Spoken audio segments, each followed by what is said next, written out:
My wife, Sherry, thought that I didn't know about her plans. She thought I was stupid, or at least ignorant of her burgeoning love affair with her coworker Todd. She believed that I would allow her to humiliate me and that I would put up with her having an affair with him so that I could remain her husband. She had another thing coming. Little did she know that I had been suspecting her for some time. I had noticed the changes, the telltale signs of infidelity, things like frequently working late, upgrades to her wardrobe, being more aggressive, and losing all interest in all of the things about which we used to care. I tried to talk to her about it on several occasions, but every time I did, my concerns fell on deaf ears. Sherry, of course, denied that anything was amiss. She said it was just my insecurity and my possessiveness working overtime. So I had little choice but to hire an investigator. I refused to remain blind to the truth. I would never tolerate my wife cheating on me. I had made that point abundantly clear from the start of our relationship and reiterated it many times over the 10 years of our marriage. So, it was with mixed emotions that I sat in the office of Jake Sloan, private investigator, and received his report. I felt relief when he made it clear that Sherry had not been unfaithful. However, that relief was short-lived as he added the word yet. As he explained it, my wife was having a romantic affair. It just had not progressed to something real, but that was only a matter of time. It seems that Sherry and Todd were what might be called work spouses. I hated that term. Sherry had only one spouse, me. Some may find the expression cute and harmless, but to me it implied that she had an intimate relationship with someone else. Well, as it turned out, she had precisely that. According to the PI report, Sherry and Todd had lunch together every day, just the two of them. They would hold hands and sit close together. He provided numerous photographs of the two of them hugging, even sharing the occasional kiss. I was enraged by what I saw and wanted to choke the smug jerk, Todd. In addition to lunches, the lovebirds would work late together frequently, even though there was no valid reason to do so. It was as if they wanted to avoid going home to their respective spouses and milk as much us time out of each day as possible. The PI told me he had been able to monitor Sherry's emails and texts. I knew it was highly illegal and I would never be able to use it in a divorce. But in our state, divorcing for adultery was possible, but difficult. No-fault divorces were much easier, and for that, I didn't need to use the proof anyway. I just wanted it for my purposes. Sloan refused to give me copies of the actual messages. He wouldn't even let me see them. Instead, he offered me a summary of what they contained. He assured me that at no time had my wife talked disparagingly of me. On a few occasions, Todd had tried to belittle me, but Sherry wouldn't let him. Well, I suppose it could have been worse. The emails and texts confirmed that they were romantically involved, though neither had professed their love. Their conversations were very personal, bordering on inappropriate flirtation. Todd had sent my wife explicit photos, which she seemed thrilled to receive, and she responded with revealing pictures of her own. As far as Sloan could tell, she hadn't yet sent anything more graphic. As I was sitting there in his office, thinking about my next steps, Sloan hit me with the worst news yet. Todd's wife was going out of town to visit her mother for a 3-day weekend. The paramours decided to use the opportunity to meet and consummate their relationship. The only thing in their way was me. They weren't sure how they could spend the night together if I were still around. Since I wasn't going out of town, it would be nearly impossible to get away with it. They had considered a variety of plans. One was to tell me that Sherry was going on a girls-only trip for the weekend. She was afraid I would talk to one of her friends and find out the truth. She didn't want to enlist anyone to create a viable cover story, so that idea was out. Next, they considered getting me to go out of town. I bitterly laughed when I remembered Sherry suggesting that I organize a golf trip with my buddies. I wasn't interested, which shot that option down too. Finally, they came up with a novel, but direct approach: honesty. Todd believed that I was a humiliated husband in the making and that I would do anything to keep Sherry as my loving, happy wife, including letting her have a fling with another man.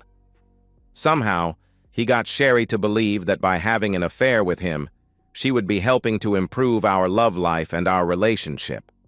He convinced her that all she had to do was tell me what she had planned to do with Todd, and I would give in and let her do it. Clearly, the jerk didn't know me, but what surprised me most was that Sherry bought into his nonsense. She had to know there was no way I would put up with it. If she didn't realize it, then she was mentally unstable. Sloan told me that was all the evidence they had, so I took what he gave me and went home. I asked him to continue to monitor Sherry's messages and let me know if anything developed. On Friday, Sloan called and informed me that Sherry was going to confront me the following Monday after work. She planned to tell me that she was going to go out on a date with Todd that Friday night. This date would start with dinner and dancing, but end with the pair spending the night in a hotel room, being wildly intimate. Considerately, she would return home to me on Saturday, or maybe Sunday, depending on how much love they had. Sherry and Todd had rehearsed her entire speech, and they convinced themselves that I would accept her demands. They knew I would be upset, even angry at first. But Sherry planned to assure me it was just a one-time thing, even though they both knew it wasn't. She planned to tell me that afterward, she would be intimate with me as a reward for being so understanding. Knowing that Sherry and I hadn't been close in months, she assumed I'd be so eager for any affection, even after her night with Todd, that I'd give in to her wishes. How nice of them to think of my needs. I only had 2 days to prepare for the confrontation. Sherry and Todd heard jokingly referring to it as the intervention. I would be damned if it would go the way she envisioned. I decided that I would turn their intervention into my interdiction. I spent the weekend going through scenario after scenario, trying to figure out what I was going to do and how I could fix my marriage. First, I had to decide if I wanted to fix it. I wasn't sure if I did. As I thought about how I felt about Sherry, my plan of action developed organically. I became resolved to deal with it directly and end things for good. When we were first married, Sherry and I seemed blissfully happy. We spent all our time together, sharing everything that we went through in life. She was my best friend and my best lover. Somehow, that all seemed to fade. Maybe that's the way of all things. Nothing lasts forever. Perhaps my view of marriage was rather old-fashioned and idealized. I had thought we would be a team, going through life together, fighting side by side against the trials and tribulations that came our way. Sherry and I had both been married before, unsuccessfully. If this marriage failed too, maybe the problem wasn't us. Maybe it was the institution of marriage itself. How could people expect to maintain feelings, desires, interests, and passion when fate insists on being fickle and finding ways to change everything and everyone? In a world of 30-second sound bites, rapidly evolving culture, social media, and instant gratification, maybe marriage, like the dinosaurs and compact discs, had become obsolete. I thought, if Sherry wants to be with Todd, maybe I should just let her. Then I snapped out of it and came to my senses. No way was I going to let her humiliate me. I might not want her anymore, but I would be damned if I would let Todd get over on me by claiming my wife. Forget that. I was ready to fight when my wife called me just after lunch on Monday. "Hey, Sherry," I began the call. "Everything okay?" You never call me at work anymore. I hope nothing's wrong.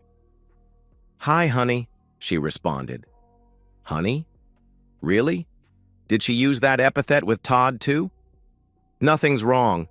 I just wanted to make sure you're going to be home on time today.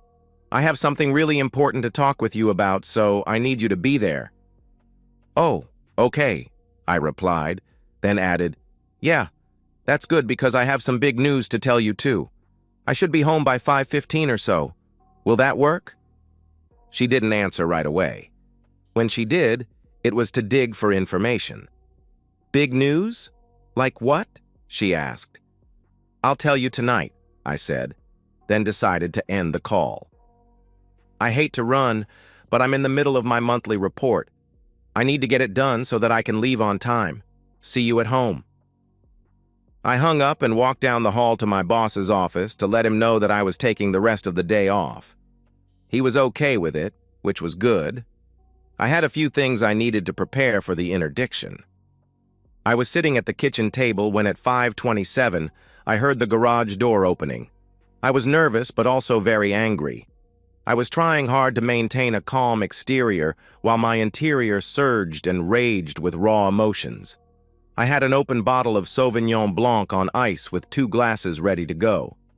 2 minutes later, the door opened, and Sherry walked in, alone, and dropped her keys and purse on the countertop. I was relieved that she hadn't brought Todd with her. That would have complicated things. I smiled. "Hi, honey," I said, repeating the term of endearment she had used earlier in the day. "Welcome home. Do you need some time before we talk, or do you want to jump right in?" She was taken aback by my immediate desire to talk. I guess she figured we would get to it eventually, and wasn't ready to get into it so quickly. I wasn't going to let her get the upper hand. I wanted to keep her on her toes and unprepared. She had everything she planned to do and said worked out in detail, so I had to be as disruptive as possible. I wasn't expecting you to be sitting here waiting, but yeah, I guess the sooner we get started, the sooner we can go on with our evening," Sherry said as she walked over and sat down across from me. "I'd like to go first with my news if that's okay with you. Do you mind?" I asked rather forcefully. No," she said hesitantly. "That's fine." "Good. Would you care for a glass of wine?" I asked. I didn't wait for her to answer. I poured us both a glass and placed one in front of her. "Yeah, that would be great," she said, letting out a sigh as she raised the glass and drank half. I topped off her glass as soon as she put it down. "So, this is something that I've given a lot of thought," I began. "I'm not going to beat around the bush. There's no sense in dragging it out." I paused deliberately, trying to build the tension. It worked. Sherry sat forward in her chair and stared at me intently. "What is it?" she asked. "I want a divorce," I stated directly, then waited for it to sink in. It took about 3 seconds. Sherry's face gave away her thoughts and emotions. First, she was confused, like she didn't understand the words I spoke. Then, the realization of what I said sunk in, and she was shocked. Fear and concern quickly replaced surprise. She was worried that I might know about her affair with Todd. "Why?" she asked, afraid of the answer. "I don't love you anymore," I said. It looked as if I had stabbed Sherry in the chest. "You what?" she asked, struggling with my declaration. "I fell out of love with you, Sherry. I don't remember exactly when I stopped loving you," I lied. I knew precisely when. "It's been a long time coming. I tried to ignore it for as long as I could. But lately it's just been harder and harder not to face the truth." "What are you talking about?" she asked. She looked like she was going to cry. I was surprised by her reaction. "Do you remember when we first got married?" I asked. "Remember how we spent all our free time together? If we went anywhere, the grocery store, a movie, to the mall, anything, we did it together. It was like we couldn't stand to be apart." She nodded. "I remember," Sherry said. "We both had jobs, but we would make a special point to have lunch at least twice a week. And we couldn't wait for work to get over with so that we could rush home to be together. I missed you so much every day and looked forward to coming home to you, kissing you, and more often than not, making love to you. We shared our hobbies. You got me to attend those silly pottery classes with you. Did you know how much I loved doing that with you?" "I thought you hated doing pottery," Sherry said, staring at me. "It wasn't about the pottery. It was about sharing an experience with you," I told her. "I loved every minute of that. I enjoyed watching you do it and helping you with it. I was in awe of your enthusiasm." It was the same with painting those damned Christmas Village buildings. We had bought about a dozen of these little unpainted buildings that we painted together to make a display for Christmas. It was tedious, but we had a blast doing it. Yours were always better than mine, Sherry said. Remember how many nights we spent together here at the table dabbing paint on roof tiles? Sherry nodded again. I loved you so much then. We also spent hour upon hour coloring those big posters you picked up on the trip to Myrtle Beach. That was long before adult coloring books were all the rage. We still have hundreds of those colored pens. But like our love, they've all dried up. Sherry cringed visibly. My love hasn't dried up, she fired back defensively. I ignored her and pressed on. All our friends used to talk about how envious they were of us. We did everything together. We would take long walks, daily, holding hands. If I needed to run to the hardware store to get a refill on trimmer string for the weed whacker, you would come with me. If you wanted to go shopping for clothes, I'd tag along and wait for you outside the changing room. Yeah, but you hated that, she challenged me. You would be on your phone constantly. You weren't looking at the clothes with me. No, I wasn't, I agreed. I didn't care about what you picked. I thought you were beautiful in everything. I was there to be with you. I could have stayed home and watched sports. We would talk about how the other women in the neighborhood all got together to play bunco or have girls' nights out, but you never wanted to go. Do you remember what you told me about why you didn't participate? Sherry wiped a tear from her cheek. Yes, I remember. You said that you didn't want to go hang out with a bunch of hens when you could hang out with me instead. Many nights we would cuddle under a blanket and watch You've Got Mail. I love that movie, Sherry said, fighting back the tears. We must have watched it at least 100 times, I said, as I refilled her wine glass again. I still want to watch it with you, Sherry cried out. I don't want to get a divorce. I thought we would grow old together, taking cooking lessons, doing ballroom dancing, or just laying in bed reading books, anything, as long as we were with each other. But we've drifted apart, Sherry. I don't know when it started exactly, I said, looking deeply into my wife's eyes. We went from lunches 2 or 3 days a week to a weekly lunch date. That had been Sherry's doing. She had told me one day that she didn't have time to take lunch outside the office so often. That had been a lie. She still was eating outside, only she was choosing to do it with someone else. Then before we knew it, we stopped having lunch together completely. I started joining my co-workers for lunch. In time, I found myself enjoying their company, probably too much. I was exaggerating, but I was going out of my way to avoid casting blame on Sherry's way. I didn't want to put her on the defensive and start fighting back. This conversation could very quickly deteriorate or turn into a pointless argument. That was not my goal, not yet anyway. Then, getting home early to spend time with each other stopped being as important. We found ourselves working later and later. When we did finally come home, we were often distant or distracted. Why didn't you ever say anything about it? Sherry asked. If I had known it was important to you, I would have tried to have lunch with you more often or not work late so much. You're right, I said, agreeing with her, even though I did bring it up many, many times. I wish I had been able to figure out why being with me wasn't important to you. Maybe if I had, I could have changed or done something so that you would want to spend more time with me. I think I failed, badly, in that regard. I was making it seem like I was taking responsibility for our drifting apart. This was far from the truth. I knew that if I hit Sherry with Todd first, we would not get through the discussion without it becoming ugly. I'd never get her to see my side of things. It would be me being a controlling, jealous jerk. Before I revealed what I knew, I wanted her to remember what we had and to think about her role in destroying it. Gradually, we stopped doing almost everything together. You started going to your girls' night out parties. I started going to poker nights. You would go to the spa on the weekends. I would go golfing. Sherry, we could go days without even having more than a superficial conversation about the weather or the latest news. Our love life started to suffer too. Often we were too tired or not in the mood. When we first got married, we couldn't keep our hands off each other. We would have intimacy 4 or 5 days a week, often multiple times a day. I would fondle you while you were cooking, and we would skip dinner and make love all night. We'd go out to the hot tub all the time, always getting into some naughty fun. We haven't even turned the hot tub on in over a year. I didn't think you wanted to have intimacy anymore, Sherry countered. I have no idea where she got that idea.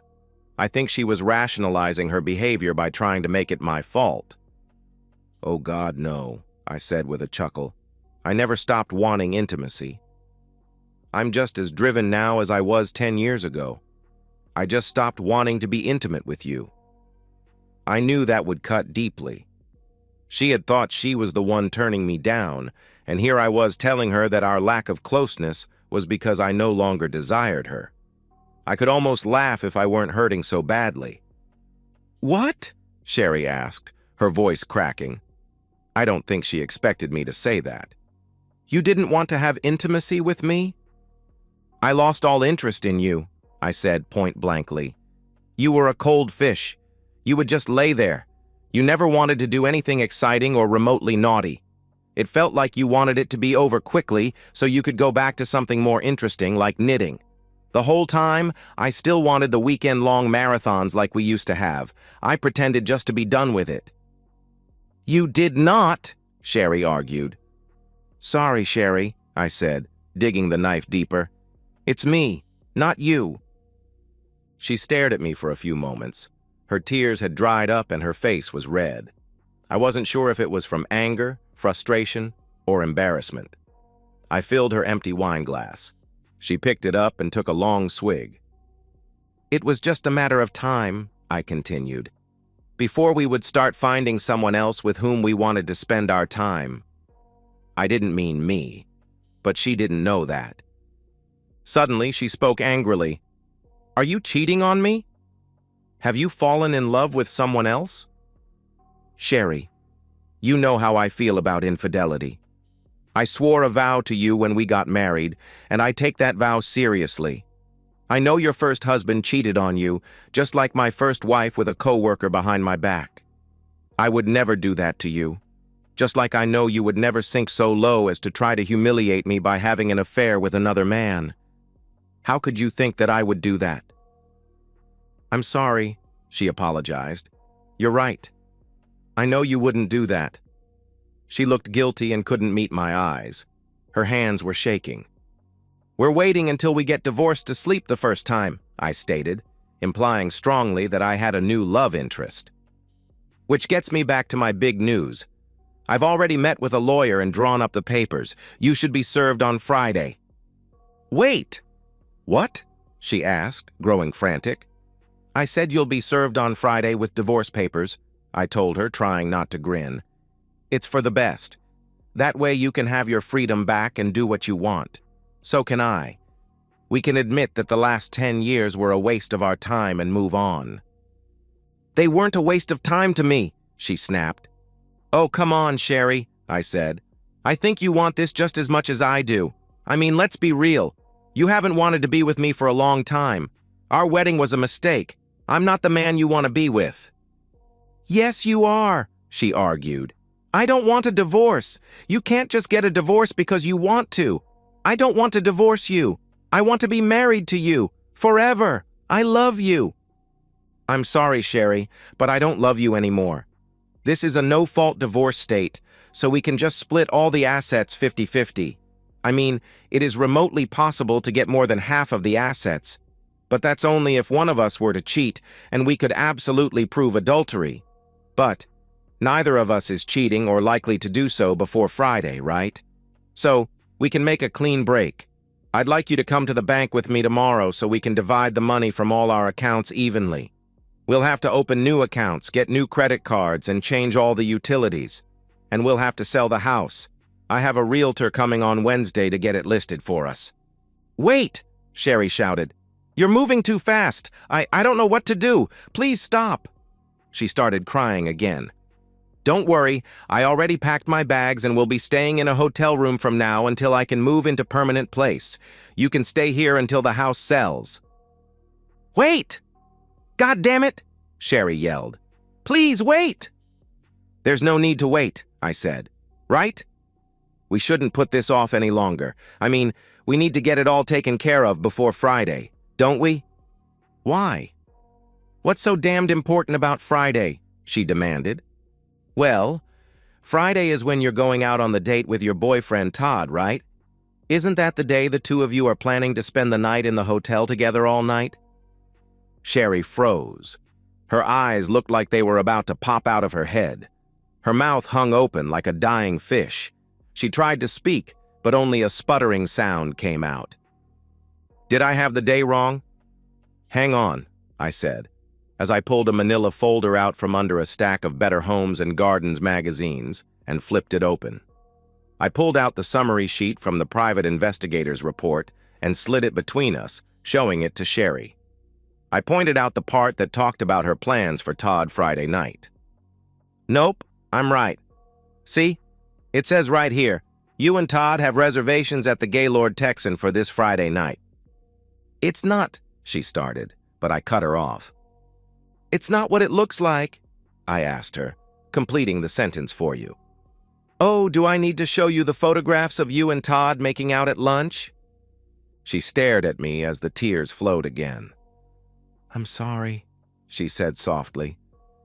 "Now I remember when it was I stopped loving you," I said with a big smile on my face. "I stopped loving you the day I found out you were planning to turn me into a humiliated husband with your coworker just like my ex-wife." "I'm sorry, honey," she blurted out, trying desperately to convince me. "I don't love Todd. It was just going to be a fling, something to spice up our relationship. I would spend the night with him, and then you and I would have the rest of the weekend to reconnect intimately, like we used to. Todd said you'd enjoy it, that it would excite you and reignite the spark in our relationship." "Yeah, that's how to spice up our love life. Instead of having hot time with me, you spice things up by having an affair with someone else. That makes perfect sense." "No, but, well," she couldn't even get the sentence out. She changed tactics. "Todd said you would do it if you want me to be happy." "I want you to be happy," I said. "I want you to be happy with me, like we were once. I don't want you to be happy with some other man. Did you become stupid or something? How could you think I would be okay with this? You had to know how I feel about infidelity." "I did, but—" She struggled for some way to rationalize her actions. "This wouldn't be infidelity. I wouldn't be cheating. You would give me your permission." "Not in this lifetime," I said. "I know that now. I should have realized it all along. I don't know what I was thinking. I guess I was bored and lonely. Todd got me excited again." "Bored and lonely? How could you be bored and lonely when we were happily in love and enjoyed all our time together?" I don't know, but," she began again. "Did you ever stop to think that you were bored and lonely because you cut us off? You stopped having lunch with me. You stopped spending time with me and doing things with me. You chose to avoid me and put yourself in that situation. You chose to spend your time with him instead of me. So if you were bored and lonely, you created that condition specifically so Todd could take away the boredom and loneliness." I don't think I did that," she said as she stared at me. She shook her head. "No, I can't believe I would do that. I thought you stopped coming to have lunch with me." "Because you told me to. Don't you remember? You kept telling me you were too busy. Then one Wednesday, our lunch date day, I showed up to pick you up, and you didn't even bother to come to the lobby to tell me you couldn't go. You texted me to go on and eat lunch without you. I stopped coming after that, and you never once even brought up the fact that we stopped having lunch. I don't think you even realized it." Sherry looked down at her hands. "I didn't. You were so caught up in your world to notice you were losing me. You were all about you and Todd. Well, now you can have him." "I don't want him," she fired back, looking up at me. "I want you. I want us. I want us like we used to be. I'm sorry. I messed up. I gave up on us." "It's too late," I said, shaking my head. "You can't mean that. I haven't cheated on you. We haven't done anything. I won't see him again. I swear it. I'll quit my job. I'll go to work someplace else. Please, I don't want to lose you. I still love you." "You cheated on me every way a wife can, except one. But that's the most important one. We didn't have intimacy. I was stupid. I was infatuated with Todd. I didn't love him. I only ever loved you. I don't know what I was thinking. I would have gotten over him and come back to you once I got it out of my system. But it's over now. I see it now. I know. It was stupid. I was stupid. Todd doesn't mean anything to me. Please, baby. Please, don't leave me." "It isn't that easy, Sherry. Why can't it be? I messed up. I did. But you stopped me before I went too far." "You already went too far," I disagreed. "Having intimacy only would have sealed the deal." "I didn't do anything. We were only friends," she exclaimed. "You were supposed to be friends with me more than someone else," I countered. "I have a lot of female friends. I don't kiss them. I never took our time to spend with them. I never replaced you with them, and I never once plotted to have an affair with them and coerce you into accepting it." Sherry lowered her head into her hands, sobbing openly. "I'll never neglect you or take you for granted again. I swear it. Please, can't we treat this as a big mistake? Can't you forgive me and give me another chance? This is not Monopoly where you can get a jail out of free card," I told her. "You didn't just make a big mistake. You forsook our love and gave your heart to another man." "No, he never had my heart. My heart was always yours." "And you were going to give him your body," I replied. "But I didn't. You stopped me. Damn it. Don't you love me enough to fight for me? Do I mean that little to you?" "You meant everything to me. I would have fought anyone for you. I would have died for you. Now, I wouldn't even help you if you were in trouble." Sherry let out a shrieking wail. She grabbed my hands and tried to pull me to her. "No, please! You can't mean that! I'm so sorry! I'm so sorry! You have to believe me!" "I believe you're sorry," I said. "That shows me you're not a completely self-absorbed and heartless witch." "Then can you give me another chance? Please, I'm begging you. Please don't throw me away." "I'm not throwing you away, Sherry. You did it for me. I truly do believe you're sorry. I do. Maybe someday I can forgive you. But it doesn't change anything. I do not love you any longer. It's over. But don't worry. You always have Todd to comfort you." "Todd's married," she said between sobs. "He only wanted to have intimacy with me. He didn't want a relationship." I chuckled.